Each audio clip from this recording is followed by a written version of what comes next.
10 साल हो गया है। अगर 10 साल में मोदी जी के जो भक्त थे वो ये समझते थे कि मुसलमान डर के घुटनों पे होगा, तो वो नहीं। और जो भक्तों के दिमाग में एक शंका थी कि हम डर जाएंगे, वो डर वर हमारे अंदर ना था ना है। कि अभी मुन्ना कुरैशी और वकील अहमद जैसे लोग, राइट माइनर्स ने 41 लोगों को सुरंग से बाहर कर दिया। मोदी जी ने पीठ थपथपाते हुए शमी से कहा कि भाई तूने बहुत अच्छा खेला।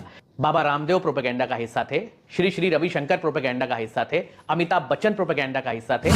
रामदेव बताया करते थे कि पेट्रोल 30 रुपए का मिलेगा। ये सारे कहां गए? क्यों नहीं आके धरना देता भाई रामलीला मैदान में? तू अब तो रामलीला में आने की औकात भी नहीं है, क्योंकि गिरफ्तार कर लिए जाओगे।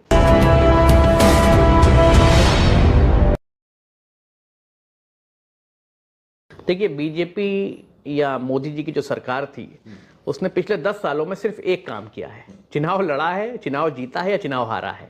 इसके सिवा किसी भी चीज पर कोई फोकस नहीं है।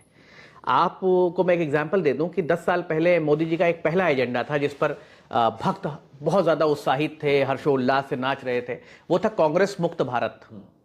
अब आप बताइए, 10 साल हो गए, अब तो आप ये नहीं कह सकते कि अभी तो हमें 2 साल हुए हैं, हमें मौका दीजिए, हम कर देंगे। उसमें कहीं आपको लग रहा है कि देश कांग्रेस मुक्त या विपक्ष मुक्त हुआ है? और मजबूती से विपक्ष अब उभर के आया है इंडिया अलायंस के बाद। तो उस एजेंडा पे 10 साल में मोदी जी फेल हो गए। दूसरा एजेंडा जो मोदी जी ने तो कभी अपनी जबान से नहीं कहा, लेकिन जो गली मोहल्ले के भक्त थे या जो नेता थे, भगवा नेता बेसिकली जो थे, वो ये समझते थे, मुझे लगता है 2014 से समझते आए होंगे और बहुत सारे लोगों को समझाते भी थे मोहल्लों में। मैंने खुद सुना है अपने कान से कि भाई जब मोदी जी आ जाएंगे तो जो मुसलमान है उसकी चूड़ी टाइट हो जाएगी बहुत तगड़ी। तो मुझे नहीं लगता कि 10 सालों में मुसलमानों की कोई ऐसी चूड़ी टाइट हो गई कि मुसलमान जो है वो एकदम नतमस्तक हो गया हो या सेकंड ग्रेड का शहरी हो गया हो। मुसलमान जैसा था वैसा ही है। हाँ भाई, 2-4 जगह बुलडोजर चल गए, मान लेते हैं। कुछ लोगों की कुछ आतंकवादियों ने घेर के लिंचिंग कर दी, ये हो सकता है। लेकिन जो नफरत बढ़ी है देश में, उससे देश को नुकसान ही हुआ है, लेकिन मुसलमान नहीं डरा है। और मुसलमान 10 साल हो गया है। अगर 10 साल में मोदी जी के जो भक्त थे वो ये समझते थे कि मुसलमान डर के घुटनों पे होगा, तो वो नहीं है। आज भी मुसलमान देशभक्त था, कल भी मुसलमान देशभक्त था और आगे आने वाले वक्त में भी रहेगा। इसका एक एग्जाम्पल मैं आपको दे दूं कि अभी मुन्ना कुरैशी और वकील अहमद जैसे लोग, राइट माइनर्स ने 41 लोगों को सुरंग से बाहर कर दिया। अभी कुछ दिनों पहले हमारे एक डीएसपी शहीद हो गए कश्मीर में, और सैकड़ों ऐसे उद्घाटन हैं। जैसे मोदी जी ने पीठ थपथपाते हुए शमी से कहा कि भाई तूने बहुत अच्छा खेला। तो हर जगह मुसलमान अपने आप को और अपनी देशभक्ति को साबित कर रहा है। और जो भक्तों के दिमाग में एक शंका थी कि हम डर जाएंगे, वो डर वर हमारे अंदर ना था ना है। हम डरते सिर्फ और सिर्फ एक ही जात से हैं, वो खुदा की जात है। अच्छा। नहीं, वो तो क्लीन चिट भी मिल गई वाड्रा जी को हरियाणा में, और कई जगहों पे मैंने सुना कि मुकदमा में उनको क्लीन चिट दे दी। और मुझे तो ये तक याद है कि ये कहते थे शहजादा जेल में होगा और जो है सारे मनमोहन सिंह जेल में होंगे, और कौन कौन जेल में होगा। कौन जेल में गया भाई कांग्रेस का? एक मंत्री भी, एक्स मंत्री भी नहीं आप जेल में भेज पाए।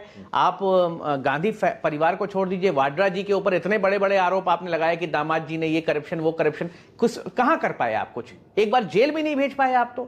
तो यहां भी विफल हो गए। इसका मतलब करप्शन नहीं था। जैसे फॉर एग्जाम्पल कि आपने 2 चीजें उठाई थी, कोलगेट और 2G। क्या किया उसमें आपने? सिर्फ प्रोपेगेंडा था। ये विनोद राय जो था सीएजी का चेयरमैन, उसका प्रोपेगेंडा था। उसके खिलाफ तो आने वाली सरकारें मुझे लगता है कि विशेष अधिकार जांच बिठाएंगी और इनको जो है दोषी पाया जाएगा। तो जिस तरह का प्रोपेगेंडा इन्होंने किया था, उसमें बहुत सारे लोग मिले हुए थे।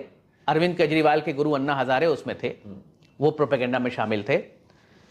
बाबा रामदेव प्रोपेगेंडा का हिस्सा थे, श्री श्री रविशंकर प्रोपेगेंडा का हिस्सा थे, अमिताभ बच्चन प्रोपेगेंडा का हिस्सा थे, अक्षय कुमार प्रोपेगेंडा का हिस्सा थे। और आज सब नंगे हो गए 10 साल के बाद। अमिताभ बच्चन साइकिल से स्टूडियो जाने वाले थे, पेट्रोल पे रोज जो है ट्वीट करते थे कि भाई डॉलर अच्छा हुआ, मेरी अंडरवियर डॉलर की है। बॉलीवुड के अभिनेता ट्वीट करा करते थे। रविशंकर बताया करते थे कि जिस तरह से इकोनॉमी कैसे डबल हो जाएगी। रामदेव बताया करते थे कि पेट्रोल 30 रुपए का मिलेगा। ये सारे कहां गए? क्योंकि ये सारे प्रोपेगेंडा का हिस्सा थे। इनको ना देश हित से कोई मतलब था और ना ही इनके लिए कोई देश के नागरिकों की परेशानी से इनको कोई मतलब है। ये सब व्यापारी हैं। इनको अपने व्यापार से मतलब था कि मोदी जी ने हो सकता है इनको कह दिया हो बंद कमरे में बुला के कि हम आएंगे तो खूब माल कमाओगे, और वो हुआ भी। बाबा रामदेव का अंपायर जिस तरीके से दिन दुगना चार चौगुना बढ़ा बीच में, तो वो देखने को भी मिला है। तो इसलिए मुझे लगता है कि सारे व्यापारियों की और अन्ना हजारे जैसे लोगों की, जिनको देश गलती से देशभक्त समझ बैठा था उस समय कि बहुत बड़े देशभक्त हैं, क्योंकि उस वक्त तो तुलना महात्मा गांधी से हो रही थी। बाद में पता लगा कि ये एक स्टूज था। अब क्यों नहीं धरना देता?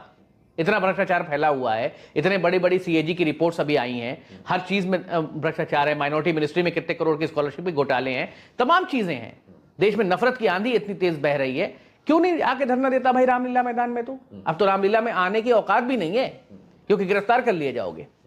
तो ये सारे मसले हैं कि ये लोग, उन्हें एक झूठा फेक नैरेटिव गढ़ा था जिसको जनता ने समझ लिया, और 10 सालों में ये जो भ्रम था वो टूट गया है। देखिए, नंबर देने वाली तो जनता है, वो वोट में नंबर देगी, और मुझे ऐसा लगता है कि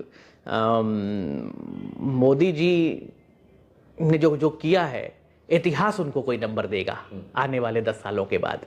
जब वो प्रधानमंत्री नहीं होंगे, तब आप किसी जनता के लोगों से जाके पूछिएगा कि 10 में से कितने नंबर देंगे, और इतिहास की किताबों में पढ़िएगा कि उनको कितने नंबर मिलते हैं। अभी नंबर देने की ज़रूरत नहीं है, अभी समय नहीं आया नंबर देने का।